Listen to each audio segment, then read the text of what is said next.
बिहार के सीएम नीतीश कुमार शिक्षा के क्षेत्र में क्या क्या बोल रहे हैं, आइए सुनते हैं। शिक्षा के क्षेत्र में विशेष ध्यान दिया गया। हम लोगों ने बड़ी संख्या में नए स्कूल खोले और नियोजित शिक्षकों की बहाली की। लड़के लड़कियों के लिए पोशाक एवं साइकिल योजना चलाई।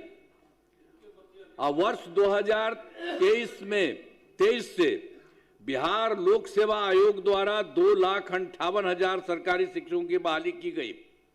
वर्ष 2006 में उन लोगों को कर दिया था, पूछ रहे थे कि आप ही लोग कर लीजिए, तो 2006 से 3,68,000 नियोजित शिक्षक बने थे।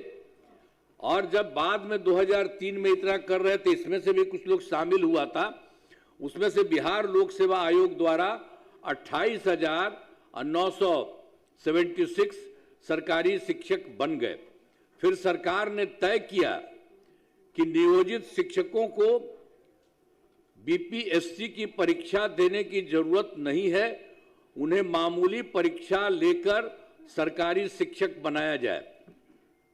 इसके लिए उन्हें 5 मौके तय किए। अब तक 4 परीक्षाओं का आयोजन हो चुका है। इसमें अब बाद में तो हम लोगों ने कर दिया कि जो बाकी था शुरू में कर दिए थे हम लोग। इसमें जो कुछ भी बिहार लोक सेवा आयोग द्वारा किए थे, तो उसके चलते फिर बाद में कोई काम का मन कह दिया कि ये नहीं करेगा, उसके लिए अन्य प्रकार से हम लोगों ने करवा दिया। तो उसके लिए फिर सरकार ने तय किया नियोजित शिक्षकों को बीपीएससी की परीक्षा देने की जरूरत नहीं है, उन्हें मामूली परीक्षा लेकर सरकारी शिक्षक बनाया जाए।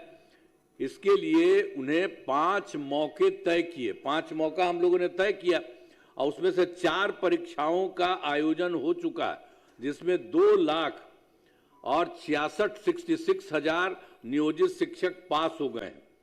अब केवल 73,000 शेष बच गए हैं, तो उन्हें 1 मौका और दिया जा रहा है। उसके लिए सब काम करने जितना भी संभव होंगे वो होगा।